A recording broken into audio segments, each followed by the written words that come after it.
রাত তখন ঠিক ৩:১২।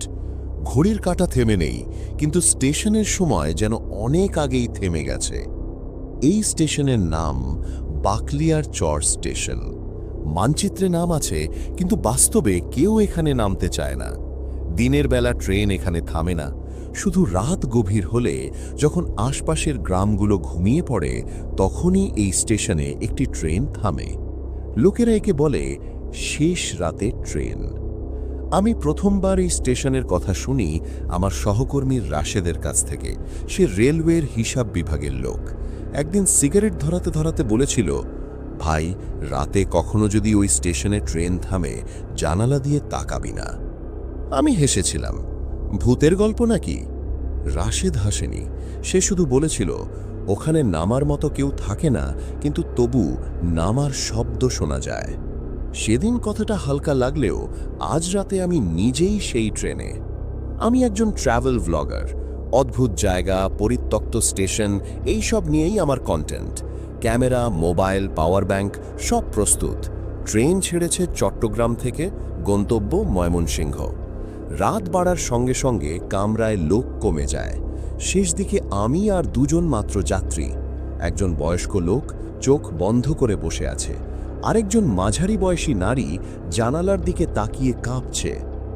হঠাৎ ট্রেনের গতি কমে আসে।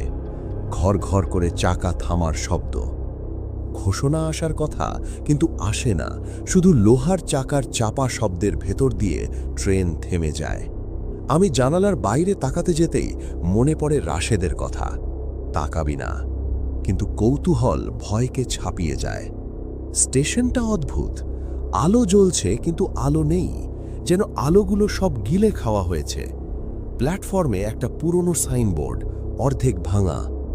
নামটা পরিষ্কার বোঝা যায় না। বাকলিয়ার চর। ট্রেন থেমে আছে, দরজা খুলছে না। হঠাৎ ধপ ধপ ধপ, প্ল্যাটফর্মে নামার শব্দ। আমি স্পষ্ট শুনতে পাচ্ছি, কিন্তু জানালার বাইরে তাকিয়ে দেখি কেউ নেই। একেবারে ফাঁকা প্ল্যাটফর্ম, তবু শব্দ থামে না। ধপ ধপ ধপ, ঠিক যেন একের পর এক মানুষ নামছে, কিন্তু চোখে ধরা পড়ছে না। হঠাৎ সেই বৃদ্ধ লোকটা চোখ খুলে ফেলে, আমার দিকে তাকিয়ে খুব আস্তে বলে, নামতে চায় যারা, তারা জীবিত না। আমার বুকের ভেতরটা ঠান্ডা হয়ে যায়। এরপর ট্রেনের ভেতরেই কেউ একজন হাঁটতে শুরু করে, কিন্তু কামরায় তো আমরা তিনজনই। তাহলে এই পায়ের শব্দ কার? কামরার ভেতরে পায়ের শব্দটা ধীরে ধীরে আমার দিকেই আসছিল। ধপ ধপ, লোহার মেঝেতে স্পষ্ট শব্দ, অথচ সামনে তাকিয়ে কাউকে দেখা যায় না। মাঝারি বয়সী নারীটা হঠাৎ নিজের ব্যাগ বুকে চেপে ধরে ফিসফিস করে বলল, ওরা ট্রেন থেকে নামে না, ওরা ট্রেনেই থাকে। আমি গিলে ফেললাম শুকনো লালা। ওরা কারা? নারীটা আমার দিকে তাকালো না, জানালার দিকে তাকিয়েই বলল, যারা মাঝপথে মরেছিল, দুর্ঘটনায়, আত্মহত্যায়, কিংবা কাউকে খুঁজতে এসে। হঠাৎ ট্রেনের লাইট একবার ঝাপসা হয়ে গেল। ঠিক তখনই আমি জানালার কাছে একটা প্রতিচ্ছবি দেখতে পেলাম। ওটা আমার নয়। আমার পেছনে কেউ দাঁড়িয়ে আছে, মাথা নিচু করে, কিন্তু আমি ঘুরে তাকাতে পারছি না। শরীর অবশ। বৃদ্ধ লোকটা ধীরে উঠে দাঁড়ালো। সে যেন জানতো কোথায় তাকাতে হবে। সে ফাঁকা জায়গার দিকে তাকিয়ে বলল, এই ছেলেটা তোমার না। আমি কেঁপে উঠলাম। তারপরে হঠাৎ ট্রেনের দরজা খুলে গেল, কিন্তু বাইরে এখনো কেউ নেই। প্ল্যাটফর্মে বাতাস বইছে, কিন্তু বাতাসে একটা গন্ধ, ভেজা মাটি আর পচা ফুলের গন্ধ।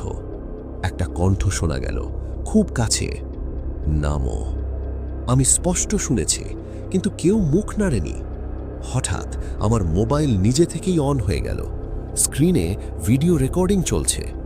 আমি ভিডিওতে তাকিয়ে দেখি প্ল্যাটফর্মে অনেক মানুষ দাঁড়িয়ে আছে, সবাই নিঃশব্দ, চোখ নেই, মুখ নেই, শুধু ছায়া। আমি ক্যামেরা নামাতেই দৃশ্যটা আবার ফাঁকা। বৃদ্ধ লোকটা বলল, যা ক্যামেরায় ধরা পড়ে সেটা চোখে ধরা পড়ে না। ঠিক তখনই ট্রেনের ভেতর দিয়ে একের পর এক মানুষ হেঁটে দরজার দিকে যেতে লাগল। আমি শুনছি, দেখছি না, আর যারা যাচ্ছে তারা কেউ ফিরে আসছে না। হঠাৎ ট্রেন আবার নড়ে উঠল, কিন্তু দরজা তখনও খোলা। একটা বিকট শব্দে দরজা বন্ধ হয়ে গেল। আমি দৌড়ে জানালার দিকে তাকালাম। স্টেশনটা মিলিয়ে যাচ্ছে, কিন্তু আমার মাথার ভেতরে তখনও সেই কণ্ঠ, নামো। মাঝারি বয়সী নারীটা নেই। সে কখন নামল আমি বুঝতেই পারিনি। কামরায় এখন আমি আর সেই বৃদ্ধ। বৃদ্ধ লোকটা হেসে ফেলল, ভয়ঙ্কর শান্ত হাসি। তুমি জানো না তুমি কোন কামরায় বসে আছো? আমি চমকে উঠলাম। মানে? সে বলল, এটা শেষ কামরা না, এটা তার পরেরটা। আমার বুক ধক করে উঠল। আমি জানালার বাইরে তাকিয়ে দেখি এই কামরার পেছনে আর কোনো ট্রেন নেই, শুধু অন্ধকার। বৃদ্ধ লোকটা ধীরে ধীরে ফিকে হতে লাগল। শেষবার বলল, তুমি এখনো নামোনি, তাই বেঁচে আছো। তারপর সে আর নেই। আমি একা। হঠাৎ ঘোষণা এলো, পরবর্তী স্টেশন বাকলিয়ার চর। কিন্তু আমরা তো সেখান থেকে অনেক দূরে চলে এসেছি। আমি দরজার দিকে এগোতেই দেখি দরজার ওপরে লেখা আছে, ফেরার পথ নেই। আমি জানি না কতক্ষণ পেরিয়েছে। ঘড়ি কাজ করছে না, ট্রেন চলছেই। হঠাৎ আবার থামে। একই স্টেশন, একই আলোহীন আলো। এবার দরজা খুলতেই কেউ বলল না, নামো। কিন্তু আমার পা নিজে থেকেই এগিয়ে গেল। আমি নামলাম। প্ল্যাটফর্মে দাঁড়াতেই ট্রেন চলে গেল। আমি একা। তারপর কাঁচের ভেতর দেখি ট্রেনের জানালায় আমি এখনো বসে আছি, আর যে আমি প্ল্যাটফর্মে দাঁড়িয়ে সে ধীরে ধীরে অদৃশ্য হয়ে গেল। পরের দিন সকালে লোকেরা বলল, রাতে একটা ট্রেন থেমেছিল, কেউ নামেনি, কিন্তু একটা মোবাইল পড়েছিল প্ল্যাটফর্মে। ভেতরে একটা ভিডিও। একজন ছেলেকে দেখা যাচ্ছে ট্রেনের ভেতরে বসে চিৎকার করছে, আমি নামিনি, আমি এখনো নামিনি। ভিডিওটা হঠাৎ থেমে যায়। তারপর স্ক্রিনে শুধু এক লাইন, রাতে যে ট্রেন থামে কিন্তু নামার মতো কেউ থাকে না।